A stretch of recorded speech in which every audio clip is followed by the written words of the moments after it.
All right. If you can give me your statement now, Danny, from the start From the to start. finish, like, So, like Alex was saying, we're sitting outside and we're just talking, and then we seen one guy like just kept walking to the door, so we just like followed behind him, just to, see if they needed help, and then I don't know. There's I remember seeing all four guys there, and then they kept asking questions about James, and then something about he works here, he's not a good guy, and just all this stuff, and then I don't know. I guess one person was hurt, and so it was like, okay, let's take you in the back room to take care of you. And so we all went into the back, just out of protocol, you know what I mean? Just all going back there. And so as soon as we reached the room, I remember standing like next to the bed. Like as soon as you walk in the door to the bed to the left, I was kind of in front of that bed. And then all of a sudden, like I looked down the hallway just for habit, make sure no one was at the front. And as soon as I looked back towards everyone else, like they had their guns and they started drawing, and was like, "Everyone, put your hands up." And then was talking about like who's friends with you know James, and was asking like who's friends with him. Was like he works here. Like we hiring him. He works here. He's a member of the EMS, and that's whenever he was like, we don't want to hurt you. We really like you. Blah blah blah. This is nothing to get. This is not personal. Oh shit. Officer down. Casey's here, So right? yeah, we have Casey and Okay. I don't have a radio. I don't Show either. 37 plus So two that's en when route. Can you check? Can you he make sure? his Most likely got blown up by the gas he didn't pump fucking without turn off his car. cutting his car off. oh. So where was I at? So that's whenever they had the guns drawn to us, told us to drop the radio, drop the phone, and then so we did what they'd said. Turned around, put our Phil hands is up, back up. It ain't done yet. um, facing the I gotta go bed, put my officer. and then that's whenever they was like, "We want you to call um, James to get him down here. Tell him that he has a promotion. Tell him he needs to sign some paperwork." And at that time, it got interrupted because the security guard was outside the door looking, and then he ended up going in a corner, and then that's whenever they jumped out and ambushed him and brought him inside. They didn't hurt him or anything, but he was just like, now he was taken hostage as well. And then we ended up making the phone call.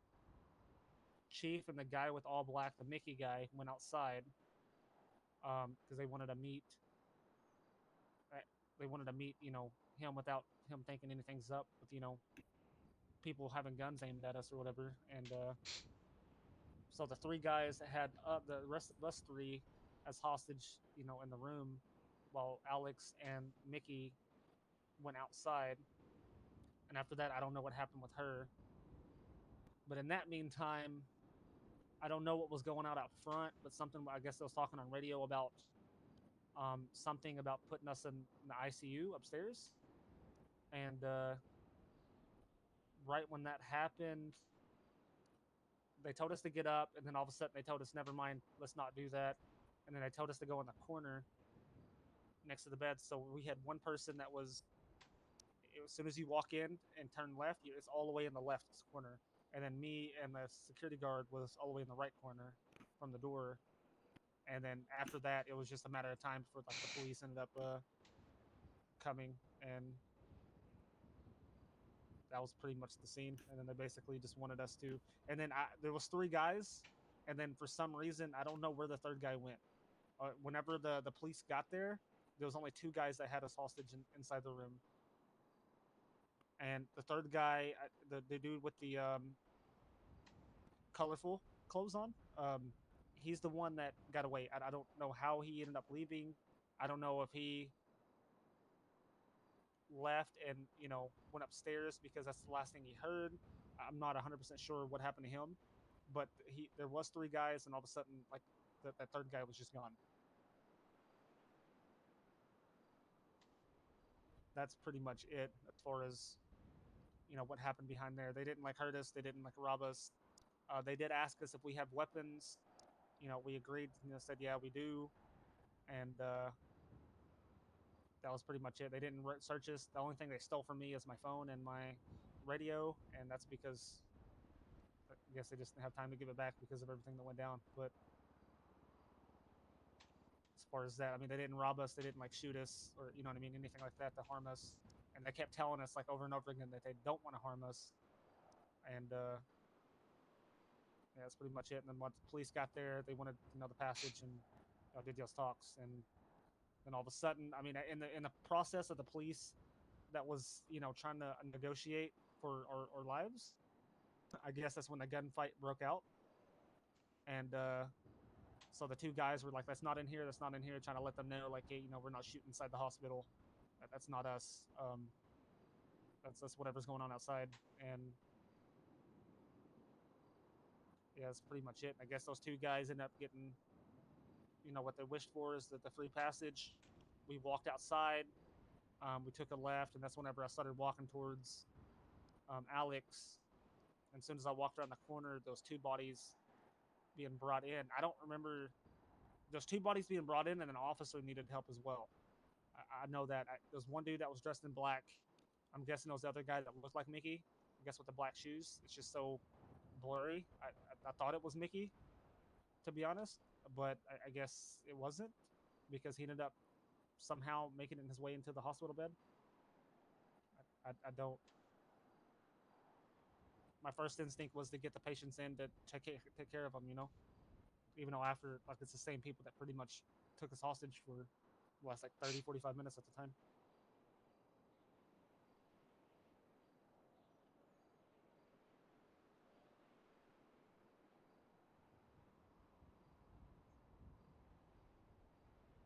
That's pretty much everything from my point of view.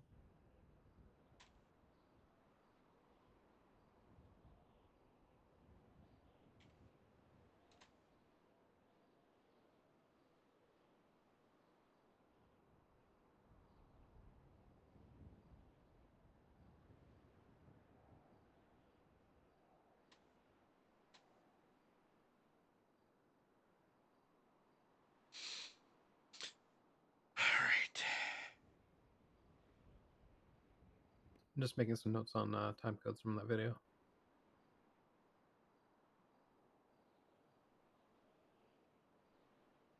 All right. Are y'all gonna be here after the storm, Yeah, I will. Danny? Can be if needed. Pretty tired.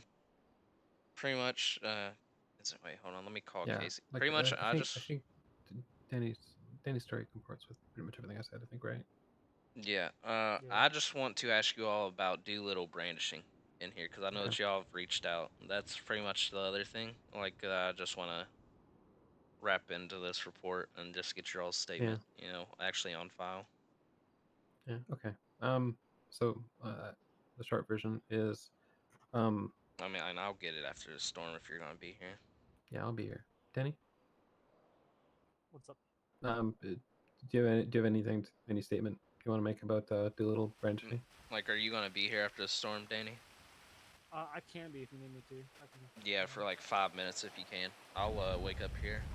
Well, actually, I can't clock on duty here, Yeah, so you'll be able I to. will wake up at MRPD and drive back over here.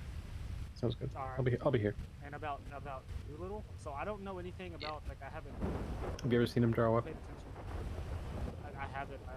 Yes, No? Dad. All I know is Yes, I know Dad. the police, Hey, Casey, are you gonna be here after storm? 10-4. That's pretty much All right, it. I need to ask you a I told question about it. and get your statement on pretty much if you were pretty much on the brain incident. Talking about the shooting and robbery. No, Are you talking about about something else? Doolittle brandishing in the hospital, like police issued equipment, like what you brought up before. Oh, all right, yeah, I'll be in I after need this. to get your statement like as soon as possible after the storm. 10-4. All right, cutie. See you later. Be Jaxie.